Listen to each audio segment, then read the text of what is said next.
I have a complicated relationship with programming. I like it, and it is important public, important activity that it takes place in the public. So I'm interested in that mostly as a, let's say, some sort of cultural activity that we do in the society.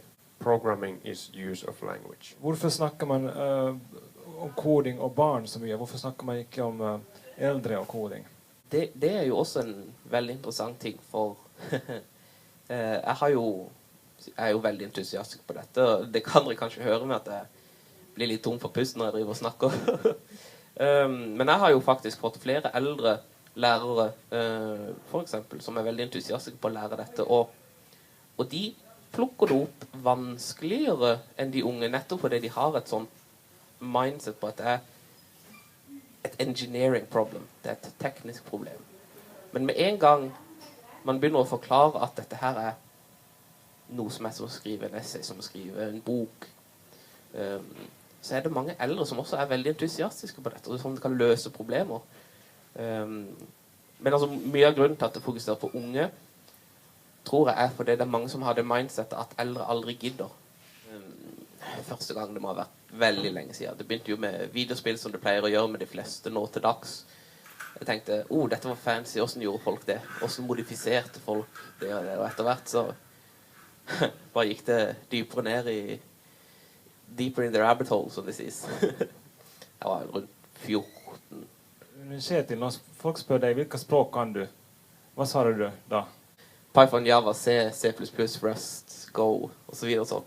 Og de siste der jo programmeringsspråk. Python is pretty good. Java is a little bit forgotten, but I'm feel comfortable with that. And then some weirder ones like processing is nice, and but it's hard to say because each language has a lot of dialects. Is computer language a very solitary language? It's actually funny that you should say that, because personally I feel like a very introverted person. But before I got very involved with code, I was usually mostly alone. I was mostly solitary. But when I started programming, one of the first things you realize is that it is not something you would necessarily do alone. There is a lot of community work. There is a lot of work with other people that design language. And when you write code, the most important thing to realize is that you write code to be read, not necessarily executed. You mostly write for humans. Programming sounds like it's something that you do for computers, but it's most important to write to other humans, also including your future self. Why is it so that binary code is difficult for humans? I would say the logic behind binary code is probably very simple to understand. However, when it comes to computer programming, one of the things you have to realize is that you are not simply giving instructions to a machine. We want to realize ideas. We want to take someone's issue with something and put it into something we can experience. So, in a sense, software is more like writing a book. And you could write a book with pictographs, and people could generally understand the idea, but you won't exactly get the works of Shakespeare with hieroglyphs. At University of Copenhagen, I don't really teach programming, but I teach people who will work with programmers. So I try to teach people to understand how programmers work, to be able to cooperate with them. Kjetil, når du lærer kidsa koding, hva slags innstilling møter du da? Det jo ganske fascinerende, for de fleste kommer jo inn på starten uten å vite hva de skal. Men noe av det vi har fokus på, det jo, sånn som jeg har sagt, på å utfolde sine ideer og få de til å se sammenhengen mellom det de vil uttrykke, og hvordan det kommer til spille i koden. For det mange som kommer inn med et tankesett, med et mindset om at nå skal vi gjøre noe komplisert teknisk. Men med en gang vi begynner å komme inn i, nå skal vi skal skrive en essay, med dine ideer som skal forandre seg til en fugl som hopper over skjermen. Og med en gang de kommer inn i det, så ser du entusiasmen lyser opp i øynene til dem. I think it's a little bit maybe unfortunate to have such a category as programmers, because it carries a lot of weight with it. It is kind of the same as saying those people who read. Yeah, I think it's more fruitful to talk about activities and not categories of people. I recently saw an interesting talk by a person called, another Danish person actually, called David Heinemeier Hansson, who talks a little bit about this, because I would say that I mainly work in information systems. I make information available and make people read it and process it. And if I call myself a programmer, that would mean that I do very serious engineering work. But I never feel like that. And the kids that start out don't feel like they're doing amazing engineering work either. We create systems. We may be systems engineers. We may be information systems developers, consultants, or software developers. But if we're a programmer, then that means a whole lot that we maybe aren't.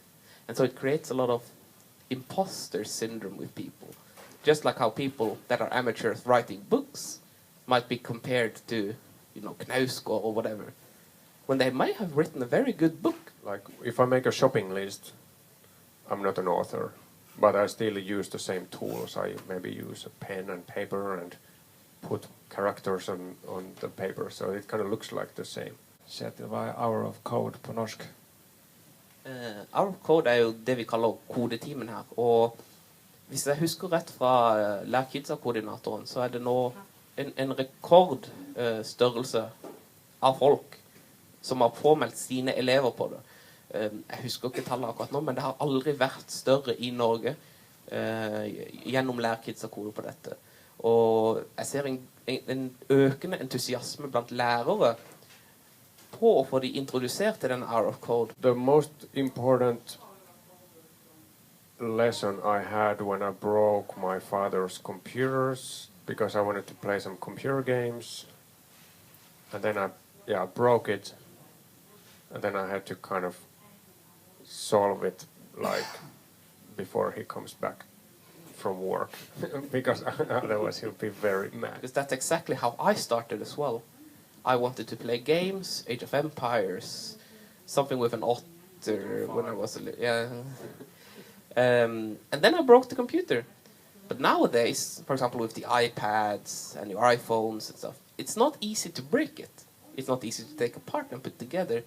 And I think we lose something with that, which is also why I am a big advocate of open source, both in software and hardware. Because when we don't break things, we also don't learn how they work. I admire people who keep a lot of doors open, but this does not answer the question of a particular idols, but I admire those, and they inspire me.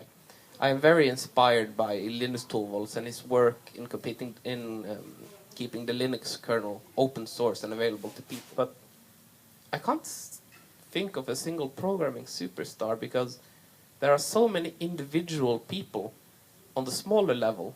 Like I live stream programming on something called Live Coding TV, and I recommend people check it out. I think programming is human, like I said, a human activity is something that we do together and that we share. I mean, there was a discussion about language, and I think that's exactly what I want it to be. Kjetil, hvordan vil se din fremtid ut? Kommer du å fortsette å lære mer om kode som språk?